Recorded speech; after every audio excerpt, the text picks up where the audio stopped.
নমস্কাৰ টাইমেটৰ দৰ্শকক মই জ্যোতিদীপ বৈশ্যই স্বাগতম জনাইছো আৰু এই মুহূৰ্তত দিছো এটা ডাঙৰ খবৰ 2019 লোকসভা নিৰ্বাচনৰ পূৰ্বে ভাৰতীয় জনতা পাৰ্টিয়ে কুচকাৱাজ আৰম্ভ কৰিছে আৰু অসমৰ 14টাকৈ সমষ্টিৰ ভিতৰত প্ৰায় 10টাকৈ সমষ্টিত বিজেপিয়ে প্ৰতিদ্বন্দ্বিতা কৰিব। আজি ৰঞ্জিত দাসৰ বাসগৃহত ভাৰতীয় জনতা পাৰ্টিৰ নিৰ্বাচনী কমিটিৰ এখন বিশেষ বৈঠক অনুষ্ঠিত হৈছে আৰু এই বৈঠকতেই কেইবাটাও সিদ্ধান্ত গ্ৰহণ কৰা হৈছে।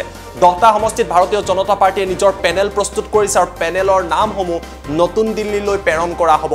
কেৱল সিমানেই নহয় 16 মাৰ্চত ভাৰতীয় জনতা পাৰ্টিৰ তৰফৰ পৰা নতুন দিল্লীত প্ৰতিটো সমষ্টিত কোনে কোনে টিকট পাব সেই কথা ঘোষণা কৰা হ'ব।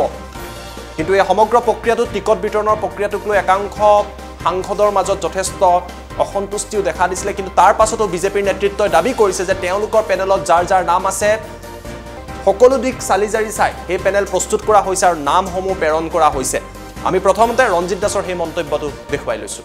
কৰিছিলোঁ য'ত নেকি মাননীয় মুখ্যমন্ত্ৰী ডাঙৰীয়া, য'ত নেকি মাননীয় নেডাৰ আহ্বায়ক ডক্টৰ হিমন্ত বিশ্ব শৰ্মা ডাঙৰীয়া আৰু বাকী যিসকল সদস্য আছে আমাৰ আমি ইতিমধ্যে পেনেল আমি প্ৰস্তুত কৰিছোঁ আৰু কিছুমান পেনেলত হয়তো 2জনৰ নাম আছেগৈ, ক'ৰবাত হয়তো 3-4জনৰ নাম আছেগৈ আৰু এইখিনি পেনেল আমি লৈ পেলাই আমি ৰাষ্ট্ৰীয় সভাপতিৰ লগত কাইলৈ আমি আলোচনা কৰিম আৰু কাইলৈ সন্ধিয়াৰ ভাগত যিখন সভা পাৰ্লিয়ামেণ্টাৰী বৰ্ডৰ যিখন সভা সেই সভাখন পৰহিলৈ হ'বগৈ আৰু সেইদিনাখনে আমাৰ প্ৰাৰ্থী তালিকা ঘোষণা হ'বগৈ। যুৱককো অগ্ৰাধিকাৰ দিয়া হৈছে, মহিলাকো অগ্ৰাধিকাৰ দিয়া হৈছে, আমি সাংসদসকলকো অগ্ৰাধিকাৰ দিয়া হৈছে, বিধায়ককো অগ্ৰাধিকাৰ দিয়া হৈছে। সম্পূৰ্ণ বিতৰণ কৰি আপোনালোকক আমি যি আমাৰ ইয়াতে 14টা সমষ্টিৰে আলোচনা হয়। 14টা সমষ্টি আলোচনাৰ পিছত আমি সিদ্ধান্ত ল'লোঁ যে কোকৰাঝাৰ বড়োলেণ্ড পিপলছ ফ্ৰণ্টে খেলিব। 3টা চিটত আমি পেনেল বনোৱা নাই, কিন্তু তাৰ উদ্দেশ্য এইটো নহয় যে গণ পৰিষদৰ লগত আমাৰ চূড়ান্ত হৈছে। এইটো অহাকালি আমি দিল্লীত গ'লে গম পাম। এই 3টা চিটৰো পেনেল বনোৱা নবনোৱাৰ ওপৰত সিদ্ধান্ত ৰাজ্যিক সভাপতিৰ ওচৰত অৰ্পণ কৰা হৈছে।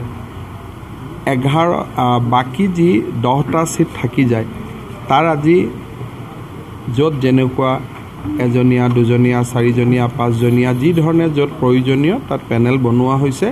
কিন্তু এই বিষয়ে আমি আপোনালোকৰ আগত শ্বেয়াৰ কৰিব এইকাৰণে নোৱাৰিম যে এইটো আমি অকল ৰাষ্ট্ৰীয় সভাপতিকে দিব পাৰিম। অহা 16 তাৰিখে চেণ্ট্ৰেল পাৰ্লিয়ামেণ্টাৰী বৰ্ডৰ মিটিং আছে। আমি আপোনালোকক বহুত যিটো সুধি থাকিব লাগে তেনেকুৱা এটা পৰিৱেশত নাৰাখোঁ। 16 তাৰিখে গধূলি আমাৰ 14টা সমষ্টিৰে 14টা মানে য'ত আমাৰ এলায়েন্স পাৰ্টনাৰ থাকে তাত এলায়েন্স বুলি লিখা থাকিব। গোটেইকেইটা সমষ্টিৰে ভাৰতীয় জনতা পাৰ্টীয়ে প্ৰতিদ্বন্দ্বিতা কৰিব বিচৰা গোটেইকেইটা সমষ্টিৰে তালিকা আমি প্ৰকাশ কৰিম। আপোনালোকে ৰাজ্যিক বিজেপিৰ সভাপতি ৰঞ্জিত দাসৰ মন্তব্য শুনিলে, কিন্তু আন এটা প্ৰসংগটো আজি ৰঞ্জিত দাসে মন্তব্য কৰিছে। সেই প্ৰসংগটো হৈছে এই সমগ্ৰ বিষয়টোক লৈ যে ডক্টৰ হিমন্ত বিশ্ব শৰ্মাই এবাৰ লোকসভাৰ নিৰ্বাচনত কোনটো সমষ্টিৰ পৰা প্ৰতিদ্বন্দ্বিতা কৰিব। ৰঞ্জিত দাসৰ তৰফৰ পৰা স্পষ্ট কৰি দিয়া হৈছে যে বিজেপিৰ কেন্দ্ৰীয় নেতৃত্বই নেডাৰ আহ্বায়ক ডক্টৰ হিমন্ত বিশ্ব শৰ্মাক এইবাৰ লোকসভাৰ নিৰ্বাচনত প্ৰতিদ্বন্দ্বিতা কৰাটো বিচাৰিছে। ভাৰতৰ যিকোনো এটা সমষ্টিৰ পৰা ডক্টৰ হিমন্ত বিশ্ব শৰ্মাক টিকট দিয়া হ'ব পাৰে, কিন্তু ৰাজ্যিক বিজেপিৰ তৰফৰ পৰা কেন্দ্ৰীয় নেতৃত্বক অনুৰোধ কৰা হৈছে যে ডক্টৰ হিমন্ত বিশ্ব শৰ্মাক অসমৰে কোনো এটা সমষ্টিৰ পৰা টিকট দিয়া হওক।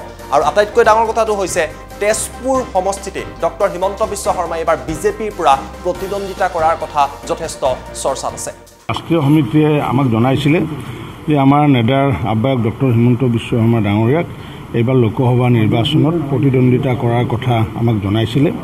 আমি তেওঁলোকৰ সেই কথাষাৰ আজি কৈছোঁ যে তেওঁক অসমতে তেওঁক নিৰ্বাচনত প্ৰতিদ্বন্দ্বিতা কৰা হওক বুলি আমি আজি এটা প্ৰস্তাৱ লৈছোঁ।